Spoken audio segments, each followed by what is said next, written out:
Hello, Governor. It's 8 o'clock and we're going live on the Face with the Book. I don't know why I'm doing that voice, but it's fun for me. It's 8 o'clock. We're here live on Facebook doing another chapter of The Lost Princess of Oz. I apologize about last night. We got a new video game, a new Mario game came out yesterday, and I was playing it, and I looked up and was like, oh, it's 8:30. I totally forgot to go live. Sorry, everyone. But it's a cool game, and I played it a lot, and my son very much enjoyed watching me play, and my son is right here. Would you like to say hi, Mr. Munchkin? Come say hi. Hi. Also, my dad is almost going to be done. I've almost beaten the game. Yes. Because who's the best? That's right. That's right. All right. We're going to read Chapter 6 tonight. No, Chapter 6 was the other night. Chapter 6 was the search party where they took off in search of Princess Ozma. Tonight is Chapter 7, The Merry-Go-Round Mountains. Let's read, shall we?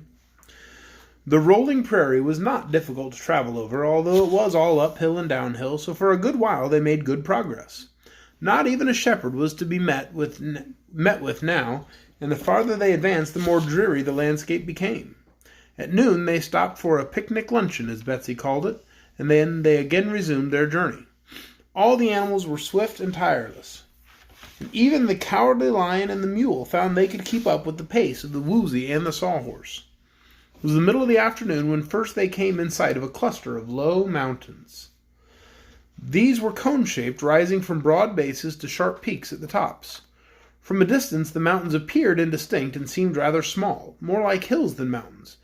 But as the travelers drew nearer, they noted a most unusual circumstance. The hills were all whirling around, some in one direction and some the opposite way.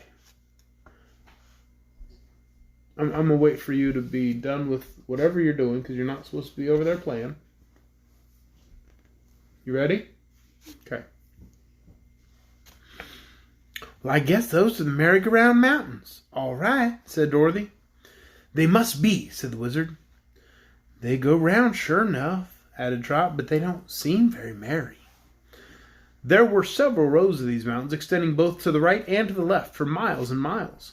How many rows there might be, none could tell, but between the first row of peaks could be seen other peaks, all steadily whirling around one way or another.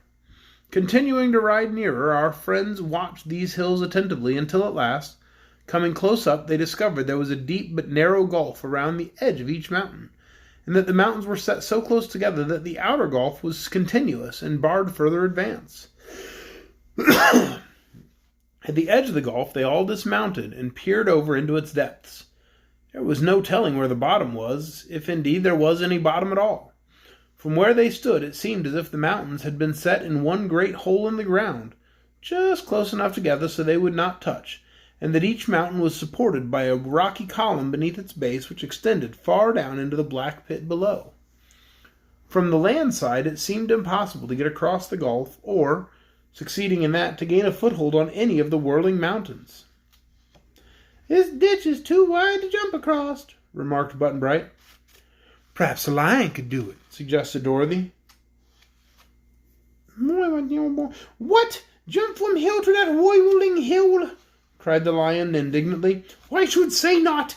Even if I landed there and could hold on, what good would it do? There was another spinning mountain beyond it, and perhaps still another beyond that. I don't believe any living creature could jump from one mountain to the other, when both are whirling like tops and in different directions. I suppose we turn back, said the wooden Sawhorse with a yawn out of his chopped-out mouth, as he stared with his not eyes at the Merry-Go-Round Mountains. I agree with you, said the Woozy, wagging his square tail.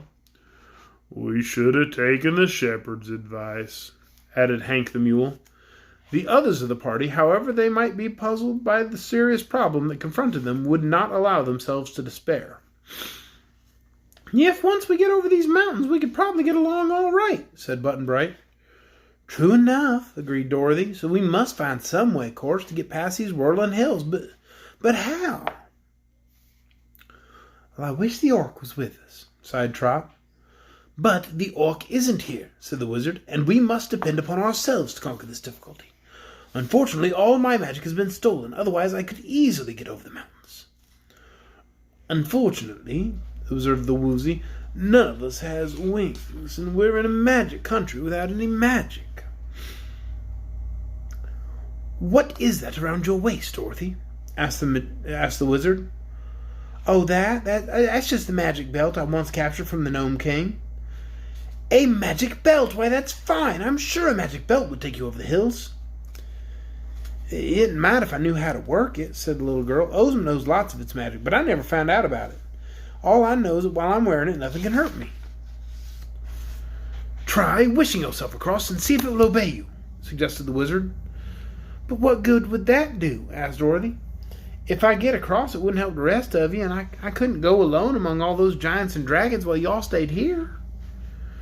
True enough, agreed the wizard sadly, and then, after looking around the group, he inquired, What is that on your finger, Trot?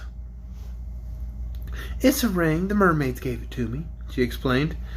And if I'm ever in trouble when I'm on the water, I can call the mermaids, and they'll come and help me. But mermaids can't help me on this land, because they swim, and, well, they haven't any legs.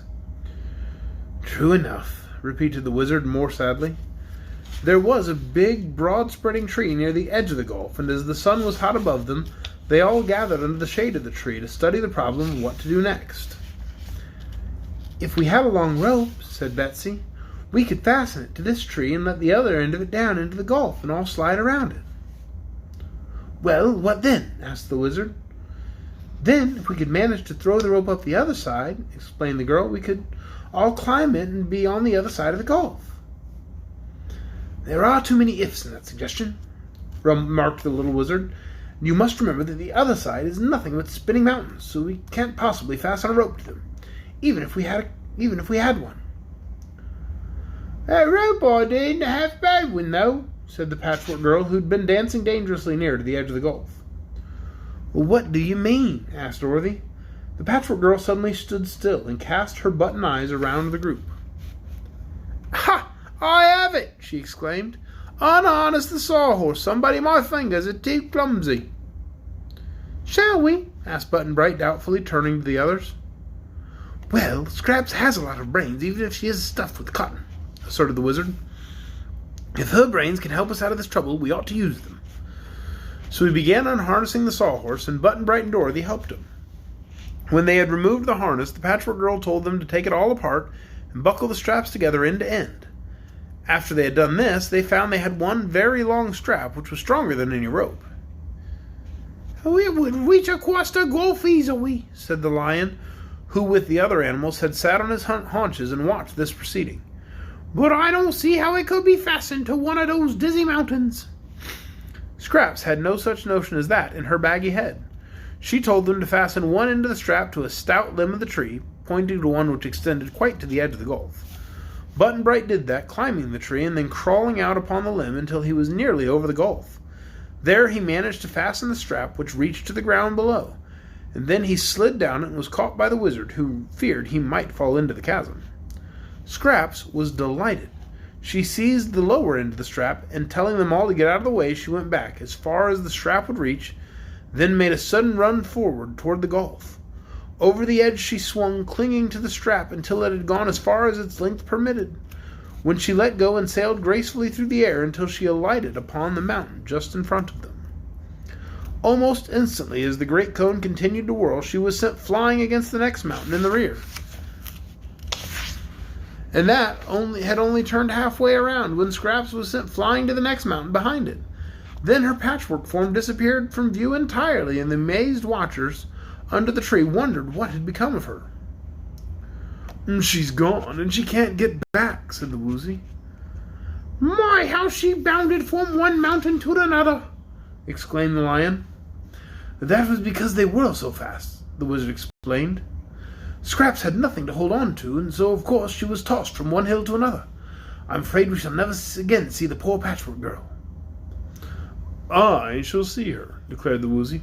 Scraps is an old friend of mine, and if there really aren't thistle-eaters and giants on the other side of those tops, she will need someone to protect her. So here I go. He seized the dangling strap firmly in his square mouth, and in the same way that Scraps had done, swung himself over the gulf. He let go the strap at the right moment and fell upon the first whirling mountain. Then he bounded to the next one back of it, not on his feet, but all mixed up, as Trot said. And then he shot across to another mountain, disappearing from view just as the Patchwork Girl had done. "Well, it seems to work all right. I guess I'll try it," remarked Button-Bright. "Wait a minute," urged the Wizard. "Before any more of us decide to make this desperate leap into the beyond, we must decide whether we all will go, or some of us will remain behind." "Well, do you suppose it hurting much, bump against those mountains?" asked Trot. "Well, I don't suppose anything could hurt Scraps or the Woozy," said Dorothy. "Nothing can hurt me, because I wear the magic belt, so I'm anxious to find Ozma. Well, I mean to swing myself across, too." "I'll take my chances," decided Button-Bright. "Well, I'm sure it will hurt dreadfully, but I'm afraid to do it," said the Lion, who was already trembling. "But I shall do it if Dorothy does." "Well, that will leave Betsy and the Mule and Trot," said the Wizard, "for of course I shall go, that I may look after Dorothy. Do you two girls think you can find your way back home again?" he asked, addressing Trot and Betsy. "I'm not afraid, not much, that is," said Trot.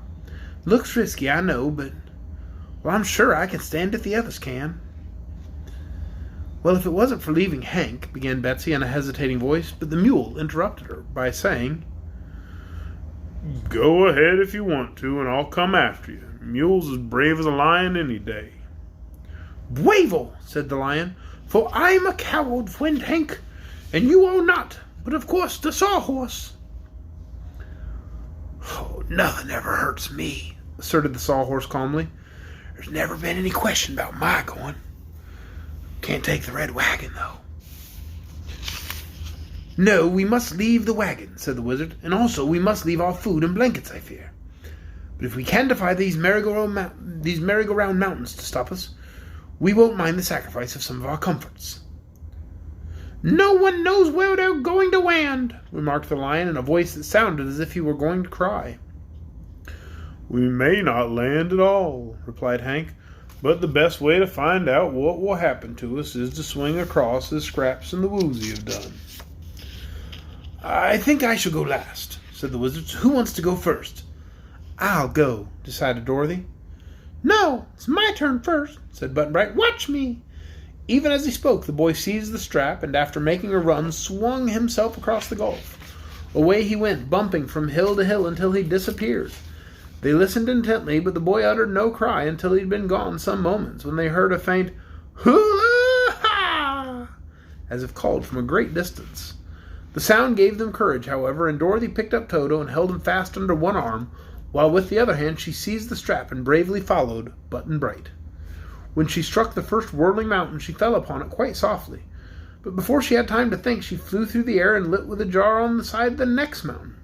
Again she flew and alighted, and again, and still again, until after 5 successive bumps she fell sprawling upon a green meadow, and was so dazed and bewildered by her bumpy journey across the merry-go-round mountains that she lay quite still for a time to collect her thoughts. Toto had escaped from her arms just as she fell, and he now sat beside her, panting with excitement. Then Dorothy realized that someone was helping her to her feet, and here was Button-Bright on one side of her and Scraps on the other, both seeming to be unhurt.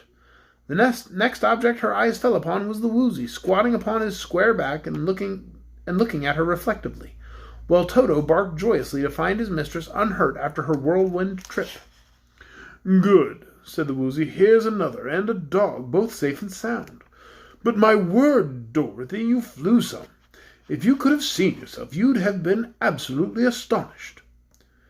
"They say time flies," laughed Button-Bright, "but time never made a quicker journey than that." Just then, as Dorothy turned around to look at the whirling mountains, she was in time to see tiny Trot come flying from the nearest hill to fall upon the soft grass not a yard away from where she stood. Trot was so dizzy she couldn't stand at first, but she wasn't at all hurt, and presently Betsy came flying to them and would have bumped into the others had they not retreated in time to avoid her. Then, in quick succession, came the Lion, Hank, and the Sawhorse, bounding from mountain to mountain to fall safely upon the greensward. Only the Wizard was now left behind, and they waited so long for him that Dorothy began to be worried. But suddenly he came flying from the nearest mountain and tumbled head over heels beside them. Then they saw that he had wound 2 of their blankets around his body to keep the bumps from hurting him, and had fastened the blankets with some of the spare straps from the harness of the sawhorse. And that is the end of Chapter 7, The Merry-Go-Round Mountains. Tomorrow night, right here, 8 o'clock on Facebook Live, we're going to read Chapter 8, The Mysterious City. Ooh, that sounds mysterious and fun. I do hope you'll join us then. Good night, everyone.